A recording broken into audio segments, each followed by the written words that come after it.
What's going on, everybody? I'm Jacob Cabazzuto with Cab Training, and today I'm going to show you guys how to set up for the 40-yard dash and how to get up out of your stance. But before we get started, if you guys want to become better athletes and better football players, subscribe to Cab Training because that's what all my videos are about. And let's get better today.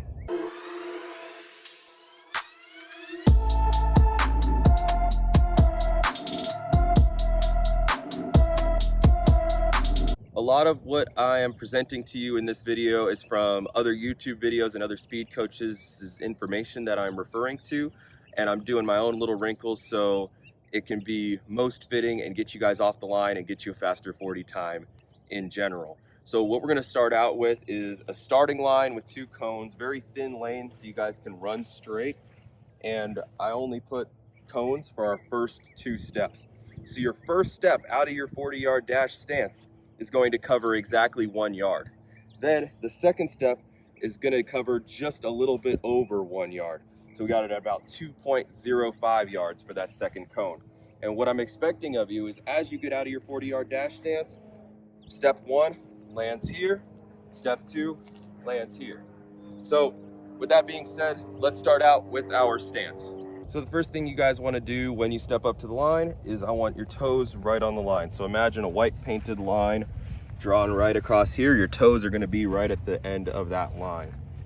And then to decide which foot to start with in the 40-yard dash, you want to start with the foot that you jump highest off of. So if you did a single leg jump, what foot are you jumping off highest? That's the one that you want to start with.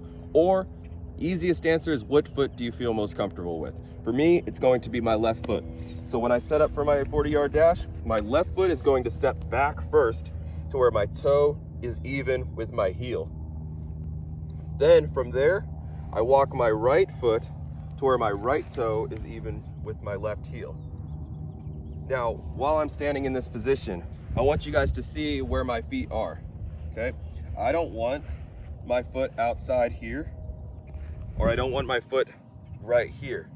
I want my foot right underneath my hip so I can draw on all of my power from my glutes and my pelvis. Everything can be pushed through here. Because if I'm too tight with my split or too wide with my split, I'm not going to be able to push out as strong as I should. So I want that foot right here underneath the hips. Then from here, I want you guys to picture an accordion because we are going to fold our hips and our knees downward like an accordion. And then we're going to place our hands right on the line, right where our toes were. So we're going to fold at the hips, keeping our torso nice and upright. Fold at the knees right here. So we're in a good athletic, flexible stance. And now we're lowering our hands with our thumbs up, right on the line. All right, now from here, what I want you to do is keep your chest up, keep your chin up, and then we are raising your backside and your hips up, thus bringing our shoulders over our hands. You're gonna feel a lot of tension on your fingers from this point, but that's what you need to do. You have to have your weight over your shoulders so you can get that proper push off from your backside. Then whichever foot is up, that arm is gonna go back here, right behind your butt. Your hand stays under that shoulder, and then when you're ready, drive out.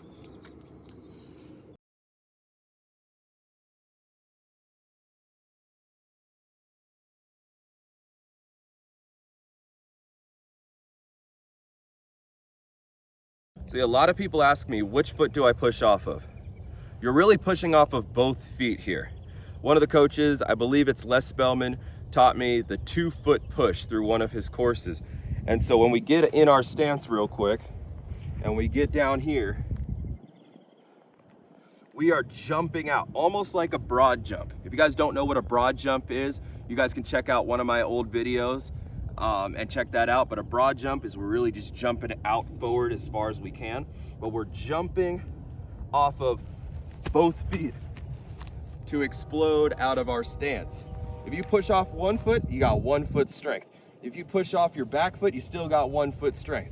But if you push off of both feet, you're gonna propel your body forward and get you that start that you want. My last point of emphasis I want to give you guys on the 40-yard dash start is, yes, stay low, but I don't want you guys to be too low.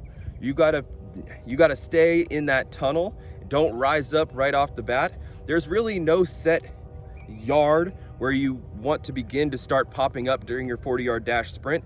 It's a gradual rise. So you got to get down low and make sure as you get out of that stance, this back leg is extended when you're reaching and on that first explosion forward. And then each time you accelerate, that back leg extends so you can get that drive. And then over time, your body's gonna go from this rising, and then every step, you're gonna start getting gradually taller until probably around the 20 to 25 yard mark, you're gonna be in an upright position. Thank you guys so much for watching. If you guys have any more questions regarding the 40-yard dash, hit me in the comment section below. I might be able to answer it in a comment or in another video. I really appreciate you guys watching. Again, if you guys want to make yourselves better athletes or better football players, subscribe to Cab Training, because that's all I do. And let's get better today.